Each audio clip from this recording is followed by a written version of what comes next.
ரெண்டையும் கூப்பி, உன் கை ரெண்டையும் ஏசப்பாட்ட கூப்பி, இவ்வளவு அன்பை அள்ளி உன் மேல அள்ளி அப்படி கொடுக்குறான். உங்க அம்மா கூட இவ்வளவு கேரக்டர் இருக்க மாட்டாங்க, உங்க அப்பா கூட இவ்வளவு கேரக்டர் இருக்க மாட்டாங்க, உங்க அம்மா கூட உங்கள்கிட்ட இதை சொல்லியிருக்க மாட்டாங்க, உங்க அப்பா கூட இது வரைக்கும் உங்க கூட பேசிக்க மாட்டாங்க. ஆனா உன் அப்பா பேசாததை ஏசப்பா இன்னைக்கு உனக்காக பேசுறாரு. உன் மேல யாருமே இவ்வளவு கேர் எடுக்கல, அவ்வளவு கேர் எடுக்கிறாரு ஆண்டவர்.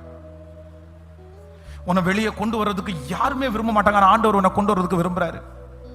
நீ பர்சனலா ரொம்ப ஹர்ட் ஆயிருக்கன்னு எனக்கு தெரியும், நீ ரொம்ப காயப்பட்டிருக்கன்னு எனக்கு தெரியும், நீ ரொம்ப உன்னை குறிச்சு ரொம்ப கில்ட்டியா நீ ஃபீல் பண்றேன்னு தெரியும் ஆண்டவருக்கு. ஆனாலும் ஆண்டவர் அந்த பலனை உனக்கு தருவார், அந்த ஆரோக்கியத்தை கர்த்தர் உனக்கு தருவார். தம்பி, ஆண்டவர் அந்த ஆரோக்கியத்தை உனக்கு தருவார். எனிவே எதுவா இருந்தாலும், ஆனா ஏதோ ஒண்ணுல நீ இந்த 3 காரியத்தை மாதிரி நீ எஸ்ட்ரீம் போயிட்டே இருக்கிற, ஆனா கர்த்தர் தப்பிக்க விரும்புறாரு. சத்தத்தை கூட கொஞ்சம் உயர்த்தி ஏசப்பான்னு கூட நீங்க சொல்லலாம். என்ன தோணுதோ பரவாயில்ல. இதனால இப்ப வர்ற அவமானத்துக்காக இனி அடுத்து 10 வருஷம் தாண்டி வருகிற பெரிய அவமானத்துக்கு பரவாயில்ல, இந்த அவமானம் எவ்வளவு பரவாயில்ல, இந்த கஷ்டம் எவ்வளவு பரவாயில்ல.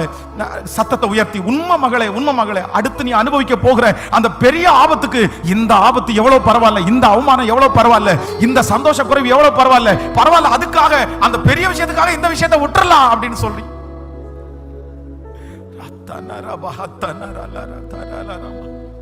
யாரையோ ஒருத்தர் ஆண்டவர் முகமா தொட்டிருக்காரு. கர்த்தர் உங்க முகத்துல இருந்து கண்ணில இருந்து கண்ணீர் வடிக்கிறத கர்த்தர் பார்க்கிறார். யாருக்கும் தெரியாது, உங்க அப்பாவுக்கு தெரியாது, உங்க அம்மாவுக்கு தெரியாது, உங்க கூட படுத்து கிடக்கிற தங்கச்சிக்கு தம்பிக்கு யாருக்குமே தெரியாது.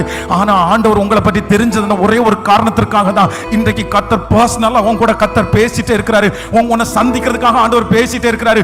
உன்னை பற்றி யாருக்கு தெரியுமோ இல்லையோ அவருக்கு ரொம்ப அதிகமா தெரியும். அதனாலதான் அவர் இப்போ பக்கத்துல வந்து நிக்கிறாரு. உன் மேல ரொம்ப கரிசனை.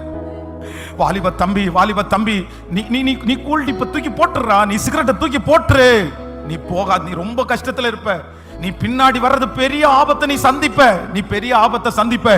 இன்னைக்கு நீ செய்கிற இந்த சின்ன காரியத்திற்காக, சின்ன சந்தோஷத்திற்காக நீ பெரிய ஆசீர்வாதத்தை நீ இழந்துருவ. அதனால தயவு செய்து நீ ஒப்பு கொடுத்து மன்னிப்பு கேட்டு இன்னைக்கு இந்த சர்ச்சிலேயே நீ ஒப்பு கொடுத்துரு.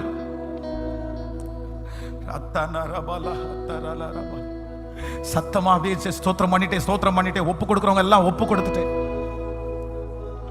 ஹல்லேலூயா ஹல்லேலூயா ஹல்லேலூயா ஹல்லேலூயா ஹல்லேலூயா.